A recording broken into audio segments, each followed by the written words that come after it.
Bonjour à toutes et à tous. Partons, si vous le voulez bien, en balade avec quelques considérations politico-philosophiques. En voyant les panneaux des candidats lors des élections, naissent plusieurs réflexions que l'on peut lier à des concepts philosophiques. La première concerne les choix de l'électeur. Quand il marche dans la rue et y voit les panneaux des candidats et des partis représentés, avec les couleurs, les tailles, les graphismes, les slogans, etc. La presse se chargeant du reste, on va donc afficher de grands panneaux devant la mairie et autres endroits judicieux avec toutes les nuances d'opinion possibles. Mais en réalité, seuls quelques-uns comptent. Lors d'une élection importante, sachant que le petit n'obtiendra pas de siège, n'obtiendra pas de place, voter pour lui deviendra inutile. L'électeur se verra donc rappeler qu'il faut voter utile. Pourquoi? Pour que son choix compte. Alors ici, première question philosophique. Pour bien faire, l'électeur doit-il se rapprocher de Kant ou de Bentham?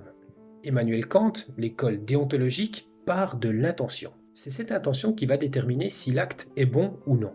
Donc l'action sera juste si elle part d'une bonne volonté, si elle correspond à notre devoir, si on dit la vérité. C'est ce que Kant appelle la pureté de l'intention. En gros, il faut dire la vérité même si cela a des conséquences négatives. Partant de cette approche, forcément, on pourra voter pour le candidat du petit parti ou le petit candidat si c'est vraiment celui qui nous inspire.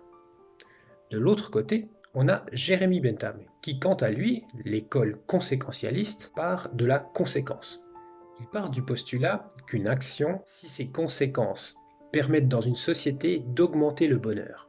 Le mot bonheur et plaisir étant les mêmes chez Bentham. Si donc mentir permet d'arriver à des conséquences positives, il faut mentir. Pour faire simple, selon cette approche, si une idée a des conséquences négatives, si une action pénalise le bonheur du groupe, elle est à proscrire. Et puisque le petit candidat n'obtiendra certainement pas la place, que notre vote deviendra inutile, il convient dès lors de voter pour un candidat qui obtiendra certainement une place. En effet, puisqu'il peut accéder au siège, il faut voter pour le grand parti. Revenons-en, si vous voulez bien, aux affichages. Alors ces affichages, c'est un peu comme un menu de restaurant. Vous pouvez librement choisir. Ou pas vraiment. En fait, c'est un peu comme un menu obligatoire. Vous voyez le plat du jour. Vous avez des listes, et donc vous votez nécessairement pour des listes. C'est-à-dire que vous votez nécessairement pour les 2 ou 3 candidats qui sont en tête de liste. Et ces candidats, ils ont été eux-mêmes précédemment choisis par les partis. Le choix qui s'offre à vous est en réalité l'approbation d'un choix déjà établi. Rappelons tout de même que rien n'oblige l'électeur à choisir parmi ceux qui finalement seront sur les listes, les députés, etc. Mais il convient de noter que pour commencer de la meilleure manière toute carrière politique, il est judicieux d'intégrer ce qu'on appelle les partis politiques. Donc l'électeur pense avoir le choix, cette liberté de choix, mais ce choix n'est-il pas déjà déterminé en amont? Partant de ce point de vue, le suffrage universel ne serait pas un système de choix, mais un système de cooptation. Toutefois, l'électeur doit-il se sentir libre ou non? Pour y répondre, deuxième questionnement philosophique. Alors, plutôt Spinoza ou Sartre? Pour Baruch Spinoza, la liberté n'est que le nom que l'on va donner à notre ignorance des causes nous déterminant. Pour faire simple, si je me crois libre, c'est parce que j'ignore ce qui va gouverner mes impulsions ou mes pulsions. Je pense élire librement le candidat X parce que c'est mon choix, je suis libre de le faire, mais en réalité, ce choix est déterminé par un nombre de causes qui le précèdent. Pour illustrer cela, Spinoza prenait l'exemple d'une pierre. Il disait, si on anime cette pierre, si on lui donne une conscience et qu'on lui donne une impulsion pour la faire rouler, cette pierre finira par penser que le mouvement qu'elle est en train de faire provient d'elle-même, qu'elle est la propre initiatrice de ce mouvement. Et l'homme est ainsi fait que lorsqu'il ne voit pas en fait les causes inhérentes à ses agissements, il pensera en être l'unique moteur. C'est ce qu'on appelle la loi de la causalité. Selon cette approche, l'électeur n'est pas libre. Si on prend Jean-Paul Sartre, cette fois-ci, lui pensera que c'est précisément le choix, enfin les choix, les multiples choix, que chacun de nous doit faire constamment qui montrent qu'il existe une liberté. Il pense que chaque moment de la vie comporte d'innombrables moyens d'action, de possibilités d'action, et qu'il faut ainsi constamment toujours choisir, ce qui peut s'avérer angoissant. D'ailleurs, Sartre disait, c'est dans l'angoisse que l'homme prend conscience de sa liberté. Selon cette approche, l'électeur sera libre. Je ne vais pas trop m'étendre sur le sujet, mais j'aimerais relever que ces questions qui touchent l'électeur durant les élections, ou les votations bien entendu, vont toucher également le candidat. Je m'explique. Un candidat sera amené à se poser des questions.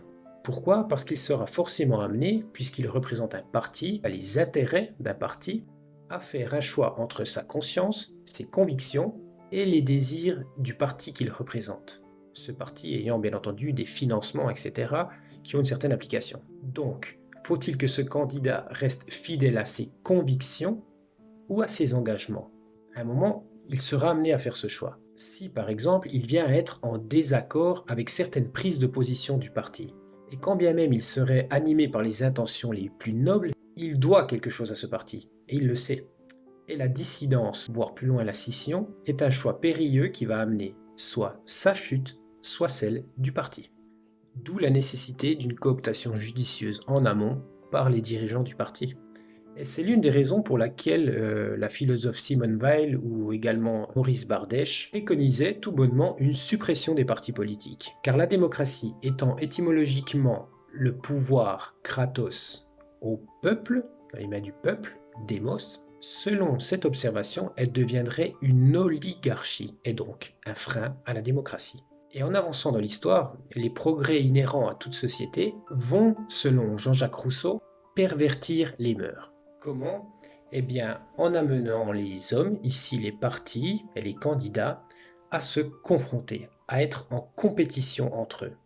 Puisque la réussite d'un parti va dépendre de sa prise de pouvoir en fait dans la société. Elle va dépendre de sa victoire dans l'opinion, sur l'opinion publique.